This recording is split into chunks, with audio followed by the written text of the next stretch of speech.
Thank you very much. First of all, I want to thank the media for being here. I know you got busy days, and appreciate you coming out, showing us that we feel like we are newsworthy, and makes all our players and coaches feel good that everybody's here. Want to introduce our players: Luke Wingo, quarterback from Tuscaloosa; Lamonte Thompson, running back from Florence High School; and Floyd Jones, free safety from Town Creek. Yeah, Cortland. Y'all messed me up with y'all. Cortland and Town Creek, all that's changed out there, but we know where it is. Highway 20. A lot of great players have come from there, and he's one of them. One thing that makes me real proud about Floyd and Luke especially, and Lamonte was here, but the bottom line is, and of course this is going on his fifth year, he's a fifth-year senior. When we came here, we wanted to change one thing about the program, and that was not bring in as many transfers and bring in more high school players. That's how we had won in the past in the 90s. And we signed 37 high school players that year, as Jeff mentioned. 13 of them have started. And this year, 10 of them right now are penciled to start going into practice off that first group. And not only are they starters coming back, they've fixing to have a chance to be only the second team to ever win 3 conference championships in a row. And most of them have started since they were freshmen. So, it just reinforces that when you have the intangibles in a program, then you can win championships. But without them, you can't. And, I just feel real glad that this has developed the way it has. We haven't won a national championship yet, but a lot of people don't realize just how close we were 2 years ago when we lost to Lenoir-Rhyne. We had some bad breaks in that game.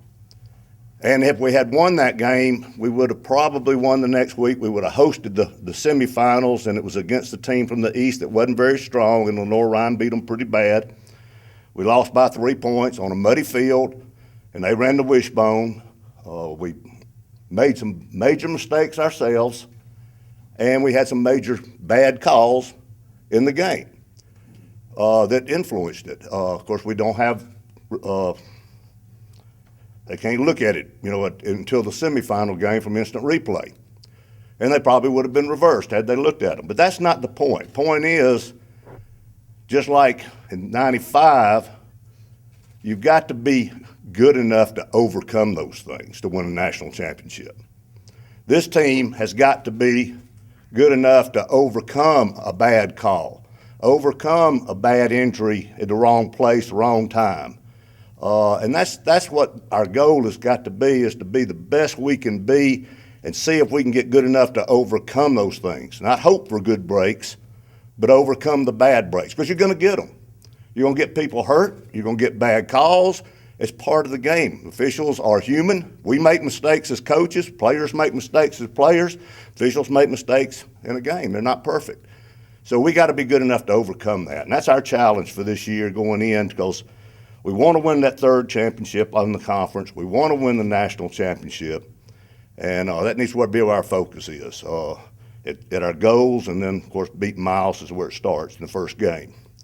Our practice schedule is going to be a little bit different.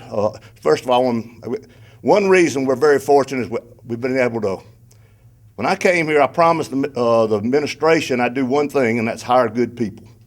I didn't tell them we could win a championship. I didn't say anything about anything, but we're going to hire good people. It's hard to do. I got lucky. I hired good people, and they've been with us the whole way. And we've got one change this year, and that's we've added Gabe Poe as our defensive line coach. Gabe, stand up so everybody will know you. And Gabe was a great player for us, a great leader, and we're very fortunate to have him. All the rest of the staff stayed the same, and so we're very fortunate that they've all stayed. And, that makes our job easier if you think about it. Everybody knows what everybody's doing from the first day. And they work together well, too, and they're as responsible for any of this as anybody. We're going to practice a little different this year. Never done this before. We're going to have 2 practices the first 2 days, one in the morning with the returning players, and I'm not going to say just returning players. I mean, it's going to be just returning players. In the afternoon, to have enough numbers, we'll have the newcomers and a few returning players. If you think back 3 years ago, we got into about halfway of the season before we realized Lee Mayhall's a pretty good player. Lee Mayhall's a great player. And we didn't have time to evaluate that when you have 130 players. Your lines are so long, you're 4 and 5 deep at every position, and we've got 3 weeks to get ready for a game. Really 2, because of a game week, it's over with on valuation and all that. You're working with the guys to play. So to get the smaller lines and everybody get reps and us do a better job evaluating, we're going to go 2 practices the first 2 days. So if you come in the morning, it'll be the returning guys. You come in the afternoon, it'll be new guys with mixed in some returning guys. And it'll be interesting to see how that works out. Because we do have 129 players supposedly going to show up Friday, which we get started. That'll be Saturday and Sunday. Another negative for us is school starts. The regular students start Friday. So, we're going to get Saturday and Sunday in, but then come Monday, we're going to have registration going on. A lot of new guys will be involved in that all morning long. And, the old days of having 2 weeks before to practice with just a football team on campus was always kind of gave us an edge. I gave you a lot more time to do that evaluation stuff. Jeff mentioned we got 15 starters back, 56 lettermen. I don't wear this ring very often, but I thought it'd be appropriate today. We got picked third, too. We got 15 starters coming back. It's won 2 in a row. So I guess they don't think we're going to keep our incentive. So it gives us incentive. It gives us something to work for, and I'm kind of glad it happened. Offensively, we got a lot of returners, led by our quarterback and running back who I've introduced. I think it's 8 starters are coming back. I can't remember the number right offhand. But the bottom line is I think we're very effective last year, and we should be this year also. Keep everybody healthy. Last year we won 3 games in a row with 3 different starting quarterbacks. Luke got hurt, Jacob Tucker got hurt, and then Jacob Thomas was the third one, and we beat Pembroke with him. So I thought that was outstanding of overcoming the obstacles I'm talking about. And so offensively, I think we'll be very explosive. Defensively, we're going to be able to do something that's a little different. I don't want to give away a lot of secrets to Miles, but we do have 5 cornerbacks that are as good a group as I've ever coached at Auburn, Mississippi State, Illinois, anywhere I've ever coached. Maybe not one as good as one guy in that group, but I've never had 5 corners that you can throw on the field that are so good. And that's going to give us flexibility in what we do defensively. And to be honest with you, it'll allow us to be better at stopping the run.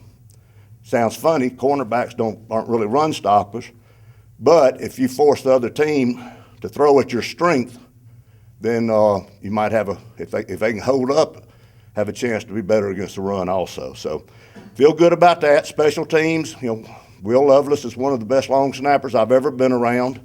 Very fortunate to have him from Florence High School.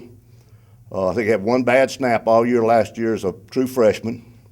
And not only not a bad snap, pros look for a 0.8 second from snapper to punt. It's the punter's hands, 0.8.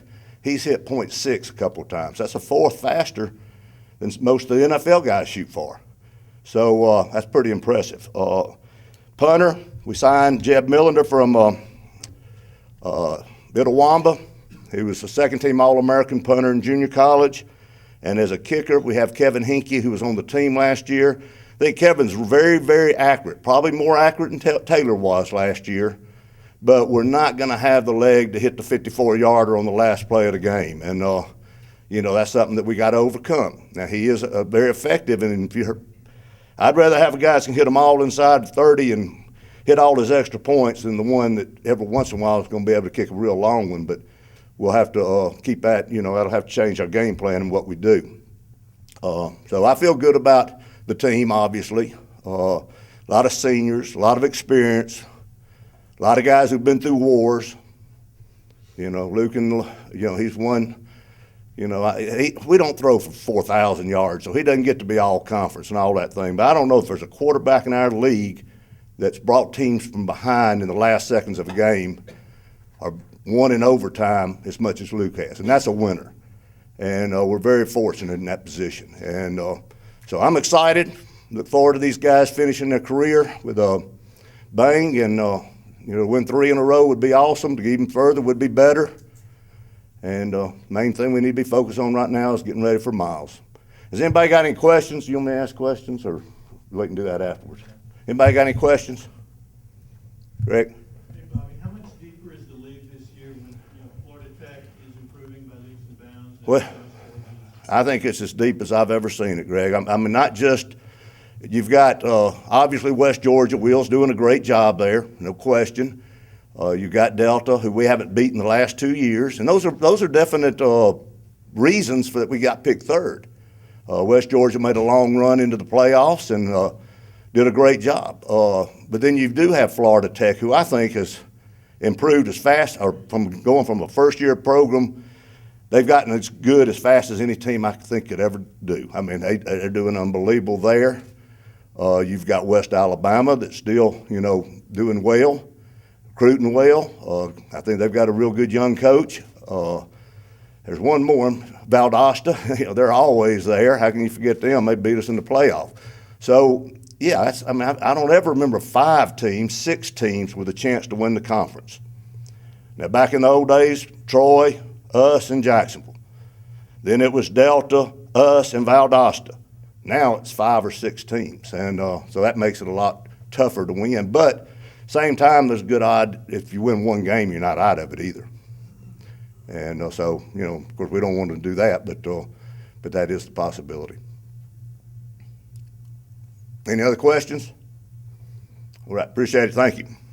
We've been training pretty hard on the off season during the summer, and we pretty much the loss against Valdosta State is still in the back of our minds. We're just looking forward to get them back and win the conference and win hopefully a national championship. Yeah, so this is my 4th year coming in. I guess my 4th year as a starter. So have a ton of experience. It's exciting each year. I feel like there's just more expectations with each year that comes. We have a bunch of great guys around me, all around the ball. So it's not that just makes my job a lot easier. So it's going to be a fun year. Hopefully we can win the GSC and hopefully go further than that. So it should be exciting. Playing in my hometown, man, it's nice. I have a lot of support from a lot of family and friends, and I used to be a lot of pressure, but not anymore. Because I have high expectations from others, so I always prepare myself. But my goals, man, for this year, man, national championship. Anything less would be a disappointment. Because once you realize that you have the talent, offense and defense, why not shoot for those goals? And my personal goals, of course, have over 1,000 yards. I know we have the offensive line built strong enough for me to achieve that goal. So, I'm just ready for a great season. I'm excited.